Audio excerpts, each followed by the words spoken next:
គ្រប់រូបតែងប្រាថ្នាចង់រស់នៅក្នុងជីវិតដែលមានសេចក្តីសុខភាពរីករាយនិងជីវិតដែលពោរពេញទៅដោយអត្ថន័យប៉ុន្តែមនុស្សមួយចំនួនតែងតែគិតថាភាពរីករាយគឺតែងតែកើតឡើងដោយសារតែទ្រព្យសម្បត្តិឬក៏ភាពជោគជ័យធំៗនៅក្នុងជីវិតប៉ុន្តែផ្ទុយទៅវិញភាពរីករាយពិតប្រាកដគឺវាកើតចេញពីទម្លាប់ល្អៗការគិតវិជ្ជមាននិងរបៀបដែលយើងប្រឈមមុខនឹងជីវិតជារៀងរាល់ថ្ងៃហើយខាងក្រោមនេះគឺជាវិធីសាស្ត្រដ៏សាមញ្ញចំនួន10ដែលអាចជួយឲ្យជីវិតកាន់តែស្រស់បំព្រងនិងរស់នៅដោយសេចក្តីសុខទាំងផ្លូវកាយនិងផ្លូវចិត្ត1មានចិត្តដឹងគុណចំពោះអ្វីដែលខ្លួនមានការដឹងគុណជាមូលដ្ឋានគ្រឹះនៃជីវិតរីករាយមនុស្សតែងតែដឹងគុណ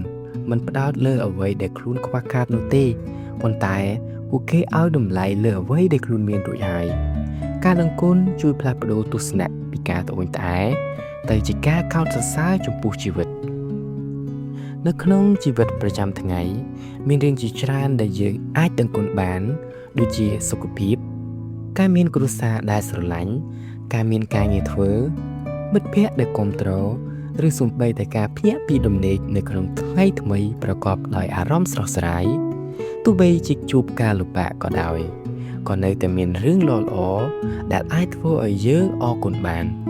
មនុស្សដែលអនុវត្តការដឹងគុណជាប្រចាំច្រើនតែមានភាពស្ងប់ស្ងាត់នៅផ្លូវចិត្តមានទំនាក់ទំនងល្អជាមួយនឹងអ្នកដទៃនិងមើលឃើញជីវិតក្នុងផ្លូវវិជ្ជមានទម្លាប់ដ៏សាមញ្ញមួយនោះគឺកត់ត្រារឿងល្អៗ3យ៉ាងដែលកើតឡើងនៅក្នុងថ្ងៃឬថ្លែងពាក្យអរគុណទៅកាន់អ្នកដែលជួយយើងការដឹងគុណមិនបានផ្លាស់ប្ដូរពិភពលោកទេប៉ុន្តែវាផ្លាស់ប្ដូររបៀបដែលយើងមើលទៅកាន់ពិភពលោក 2. ថែរក្សាសុខភាពផ្លូវកាយនិងផ្លូវចិត្តសុខភាពគឺជាទ្រព្យសម្បត្តិដ៏មានតម្លៃបំផុតប្រសិនបើរាងកាយចុះខ្សោយឬចិត្តរបស់យើងពោរពេញទៅដោយភាពមូម៉ងទោះមានទ្រព្យសម្បត្តិច្រើនប៉ុណ្ណាក៏ដោយក៏ពិបាកនឹងរកសេចក្តីសុខដែរការថែរក្សាសុខភាពផ្លូវកាយរួមមានការញ៉ាំអាហារដែលមានតុល្យភាពការហាត់ប្រាណជាប្រចាំការគេងឲ្យបានគ្រប់គ្រាន់ការផឹកទឹកឲ្យបានគ្រប់គ្រាន់ទម្លាប់ទាំងនេះជួយបង្កើនថាមពលនិងការពារជំងឺផ្សេងៗជាមួយគ្នានេះសុខភាពផ្លូវចិត្តក៏សំខាន់ណាស់ដែរការរៀនគ្រប់គ្រងអារម្មណ៍កាត់បន្ថយ stress ធ្វើសមាធិអធិដ្ឋាន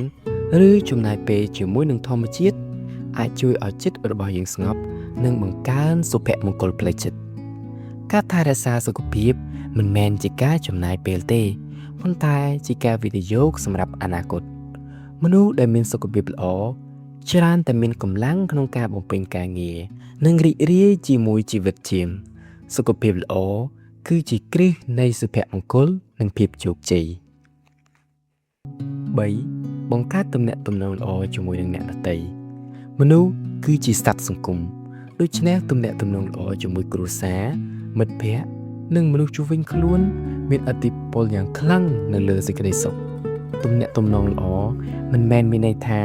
មិនដែលមានការខ្វែងគំនិតគ្នានោះទេប៉ុន្តែជាការដែលយើងរៀនស្ដាប់ពីគ្នាគោរពគ្នាអភ័យទោសនិងសហការគ្នាការបង្ហាញភាពស្មោះត្រង់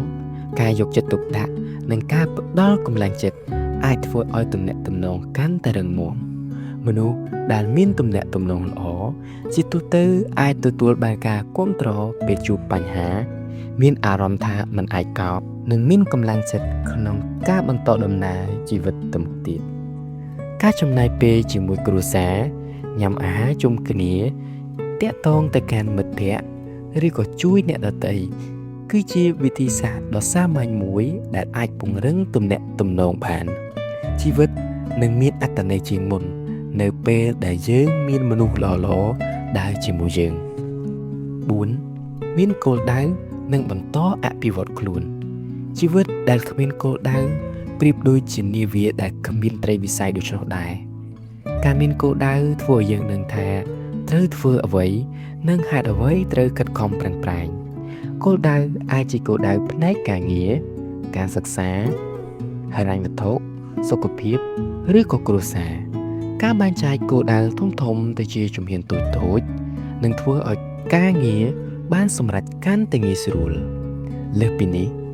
ការអភិវឌ្ឍខ្លួនជាបន្តបន្ទាប់ដូចជាការអានសៀវភៅរៀនជំនាញថ្មីៗសិក្សាពីបទពិសោធន៍និងទទួលយកមតិកែលម្អនឹងធ្វើឲ្យយើងកាន់តែរីកចម្រើនជានិច្ចមនុស្សដែលបន្តរៀន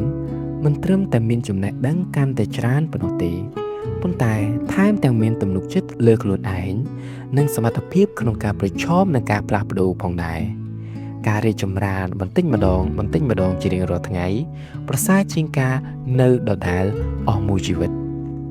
5. រស់នៅក្នុងបច្ចុប្បន្ននិងរីករាយជាមួយពេលវេលាមនុស្សជាច្រើនរស់នៅដោយការសោកស្ដាយពីអតីតកាលឬបារម្ភអំពីអនាគតរហូតភ្លេចរីករាយជាមួយនឹងថ្ងៃនេះប៉ុន្តែការពិតគឺបច្ចុប្បន្នគឺជាពេលវេលាតែមួយដែលយើងអាចរស់នៅនិងធ្វើសកម្មភាពបានការរស់នៅក្នុងបច្ចុប្បន្នមានន័យថាផ្ដោតអារម្មណ៍លើអ្វីដែលកំពុងតែធ្វើមិនឲ្យចិត្តវង្វេងដោយការព្រួយបារម្ភអ្វីដែលមិនទាន់កើតឡើងនោះឡើយឧទាហរណ៍នៅពេលដែលញ៉ាំអាហារគួរតែរីករាយនឹងរសជាតិអាហារជំនួសឲ្យការកាន់ទូរស័ព្ទពេញពេលការអនុវត្តសមាធិការដកដង្ហើមវែងឬក៏ការដើរលេងនិងរីករាយជាមួយនឹងធម្មជាតិអាចជួយឲ្យចិត្តរបស់យើងត្រឡប់មកពេលបច្ចុប្បន្នវិញនៅពេលយើងរស់នៅជាមួយនឹងបច្ចុប្បន្នយើងនឹងកាត់បន្ថយភាពមួម៉ងបង្កើតការផ្ដោតអារម្មណ៍និងទទួលបានភាពស្ងប់សុខនៅក្នុងចិត្តម្សិលមិញគឺជាប្រវត្តិសាស្ត្រថ្ងៃស្អែកវាគឺជាអាថ៌កំបាំងប៉ុន្តែថ្ងៃនេះគឺជាអំណោយដ៏វិសេសបំផុត 6. ផ្ដល់និងជួយអ្នកដទៃដោយចិត្តសប្បុរសការផ្ដល់មិនមែនមានន័យថាត្រូវតែមានលុយច្រើនទើបអាចជួយអ្នកដទៃបាននោះទេយើងអាចផ្ដល់ពេលវេលាចំណេះដឹងកម្លាំងចិត្តឬស្នាមញញឹមទៅកាន់អ្នកដទៃបានការជួយអ្នកដទៃគឺធ្វើឲ្យពិភពលោកកាន់តែស្រស់ស្អាតហើយធ្វើឲ្យយើងកាន់តែមានអារម្មណ៍ពេញចិត្តនិងមានតម្លៃផងដែរការធ្វើអំពើល្អតូចៗដូចជាការជួយមនុស្សចាស់តាមដងផ្លូវផ្ដល់ដំបូន្មានល្អៗឬក៏ចែករំលែកចំណេះដឹងដែលអាចមានឥទ្ធិពលធំធេងលើជីវិតរបស់អ្នកដទៃការផ្ដល់ដោយមិនរំពឹងការតបស្នងបង្ហាញពីភាពសប្បុរសនិងភាពចាស់ទុំនៅក្នុងផ្លូវចិត្តជាញឹកញាប់អំពើល្អតូចៗអាចជាកម្លាំងចិត្តដ៏ធំសម្រាប់នរណាម្នាក់ដែលកំពុងតែជួបបញ្ហានៅពេលដែលអ្នកធ្វើឲ្យជីវិតអ្នកដទៃល្អប្រសើរអ្នកក៏កំពុងធ្វើឲ្យជីវិតខ្លួនឯងកាន់តែមានអត្ថន័យនិងកាន់តែមានតម្លៃផងដែរ 7. រៀនទទួលយកការផ្លាស់ប្ដូរការផ្លាស់ប្ដូរគឺជាផ្នែកមួយនៃជីវិតដែលគ្មាននរណាអាចជៀសវាងបានមនុស្សជាច្រើនមានអារម្មណ៍ភ័យខ្លាចឬពិបាកចិត្តនៅពេលបាត់បង់ការងារផ្លាស់ប្ដូរបរិយាកាសរស់នៅឬក៏ជួបនឹងភាពបរាជ័យប៉ុន្តែការផ្លាស់ប្ដូរមិនមែនសុទ្ធតែជារឿងអាក្រក់នោះទេព្រោះវាច្រើនតែនាំមកនូវឱកាសសម្រាប់ការលូតលាស់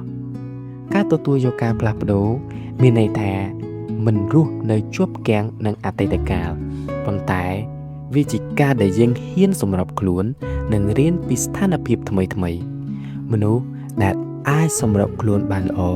នឹងអាចប្រឈមមុខនឹងបញ្ហាដោយទំនុកចិត្តនិងរកឃើញដំណោះស្រាយបានយ៉ាងលឿនថែមទៀតផងការផ្លាស់ប្ដូរមិនមែនជាទីបញ្ចប់នៃជីវិតទេប៉ុន្តែគឺជាការចាប់ផ្ដើមនៃជំពូកថ្មីនៃជីវិត 8. ចាស់អត់ទោសនិងលះបង់គំនុំការរក្សាកំហឹងការស្អប់ការគុំគួនមិនប៉ះពាល់ដល់អ្នកដទៃនោះទេប៉ុន្តែវាប៉ះពាល់ដល់ចិត្តរបស់យើងមុនគេការអភ័យទោសមិនមែនមានន័យថាយល់ព្រមនឹងអ្វីដែលអ្នកដទៃបានធ្វើខុសនោះទេប៉ុន្តែជាការលះបង់ឬក៏ការដោះលែងខ្លួនឯងចេញពីបន្ទុកផ្លូវចិត្តនៅពេលយើងអភ័យទោស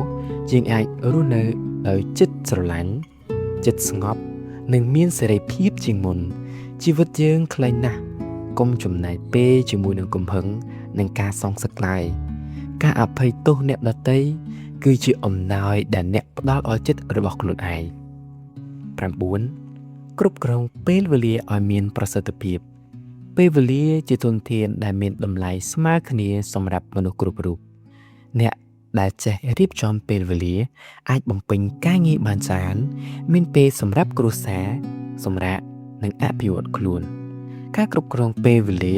អាចចាប់ផ្ដើមដោយការកំណត់អាទិភាពរៀបចំផែនការប្រចាំថ្ងៃ